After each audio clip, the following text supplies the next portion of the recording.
Yeah, I'd like to share my story. My story is, well, everybody's story is a little different. There's a lot of common things that run through people that have liver disease.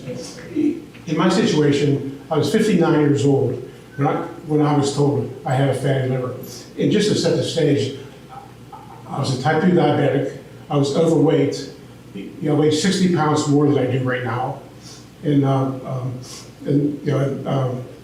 never heard of fatty liver. I had some blood work done by my primary care physician. He told me that my liver enzymes were elevated. It indicated I had a fatty liver. I never heard of a fatty liver, didn't know what it was. He didn't make a big deal of it. He said I should lose some weight. But I heard that at every doctor's appointment pretty much over my life. So it really didn't register as something that I needed to worry about.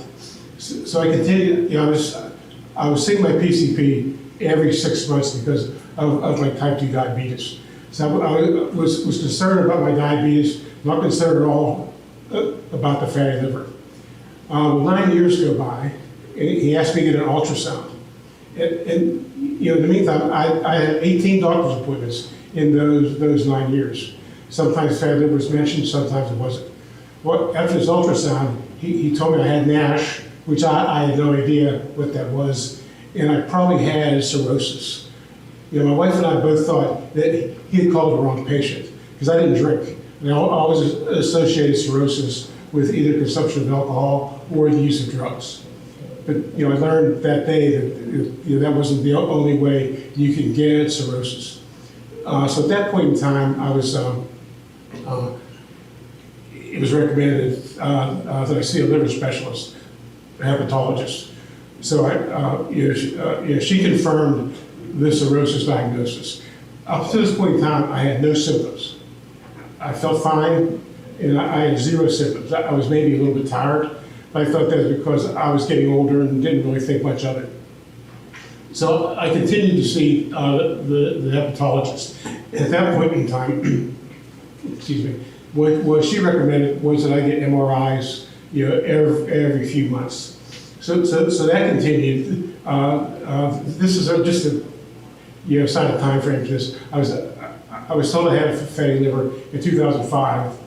I was told I had NASH and maybe cirrhosis in 2014. I was told I definitely had cirrhosis in early 2015. So at that point in time, every 6 months at the beginning, and then every 3 months, I was seeing the hepatologist. Well, I was scheduled for an appointment in March of 2017, and I received a phone call that they wanted to see me earlier than my next appointment, which was never a good thing. So at that point, I was a little apprehensive. So I walked into the doctor's office, and she told me I had liver cancer. And I was still, and she said, well, you really need to think about getting a transplant. Well, I was still very resistant to the idea of a transplant. I done a little bit of research in industry research. I learned that after a transplant, it's highly likely that your diabetes will get worse, and there are some other side effects. So I expressed my reservations to the doctor, and she summed up in one sentence something that really, put me on the track to getting a transplant. She said, "We can treat your diabetes. We can't treat you if you're dead." And that message hit home. All of a sudden, a transplant seemed to be a pretty good idea. So the next step was to get. And at that point in time, I was still experiencing pretty much no symptoms.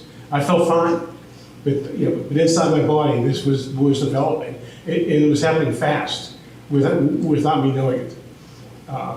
And as I point out a little later, that's why those of you who are scanned today is the early identification of liver disease is really critical, because as Gina pointed out, you can reverse it if you catch it early enough. Unfortunately, in my case, it was too late. So the next adventure in my life was that we had to hope that the cancer would not spread beyond my liver or grow in size. Because if either of those two happened, I would not be eligible for liver transplant. So the doctor recommended that I undergo stereotactic body radiation therapy, which is a procedure where you receive 5 very intensive doses of radiation over a 10-day period. So I underwent that. You're still experiencing those symptoms. I underwent that, and you had to wait 6 months before you knew if the procedure worked. So this was in March of 2017. I underwent a lot of testing to be eligible to go on a transplant list. They evaluate your physical condition, your mental state, and whether you have the necessary support system, to help you through the process. And I passed all those. I was placed on a transplant list in June of 2017. Now, about that point in time, I did begin to experience symptoms. I was beginning to develop ascites, where fluid was building up in my abdomen, and ultimately even in my lungs. I had both my stomach and my lungs drained. But the worst of it was in October of that year. My wife came home one day, and I didn't know who she was.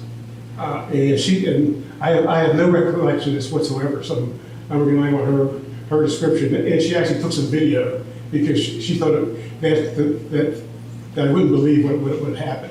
She claimed that she walked in the house and I was trying to walk through a wall, like pushing up against the wall. We thought it was dehydration. So she called 911. They came, and as she describes it, I was acting like a 3-year-old. They were trying to carry me in a stretcher down the steps. They wanted me to keep my arms in. I kept putting my arms out. So I ended up being taken to the hospital, and they said it wasn't dehydration; it was hepatic encephalopathy, which means that my liver had deteriorated to the point where it was not removing toxins out of my bloodstream. And ammonia had gone into my bloodstream and gone to my brain.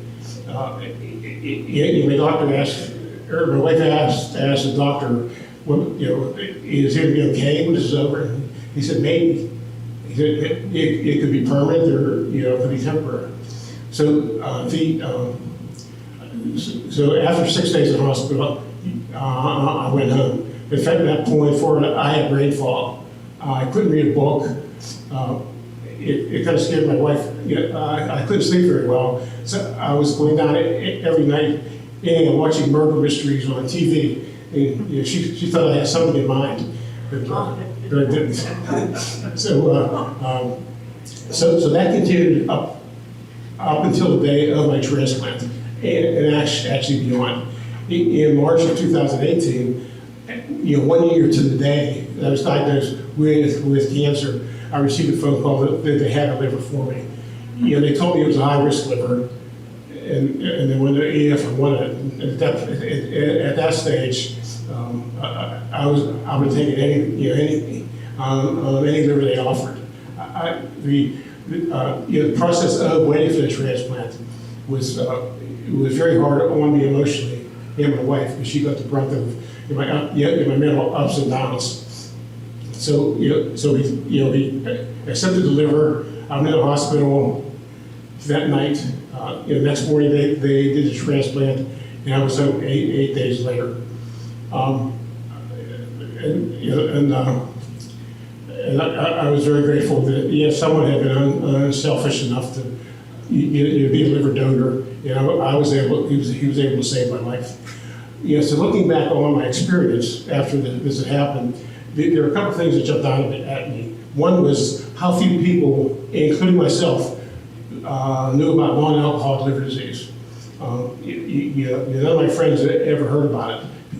People that didn't know me that well suggested to my wife that maybe I was a closet drinker, and that's what had happened to me. The second thing that jumped out at me was how little education I had received. I didn't know I was at risk for cirrhosis until the day I had it. At that point I was motivated. My life had been saved because of an unselfish act of somebody, and I thought I had an obligation to really pay my Blues fortune forward. So that's why we started the nonprofit. We developed our own educational materials, and you'll see some of those on our table. One of the first things we did was something that we call a fatty liver roadmap. It kind of illustrated how the disease could progress. I always told people I wish on day one I had been given a roadmap. We also produced a documentary on gene medicine. So that's been for the last 7 years. Aside from my grandkids, that's been kind of my number one interest in my life. And I like to say one word about a transplant. A transplant is not the end of the story. I mean, it's not like it's not a get out of jail free card where you receive a transplant and all of a sudden you're healed. The transplant opens up a new chapter. It's not the end of the story. There's still, as I feared my diabetes to get worse, I had never taken insulin shots before the transplant. Now I take as many as 3 insulin shots a day. My kidney function was normal before the transplant. I've lost about 2/3 of my kidney function. So it's not a free lunch. There's a price you pay, and that's why it's so important to understand if you're at risk and to do something about it as far as the screening. Talk to your doctor, and scans like you did today are a great step along the way to so you don't end up like I did. Because there is no completely happy ending to that story. Thank you for that.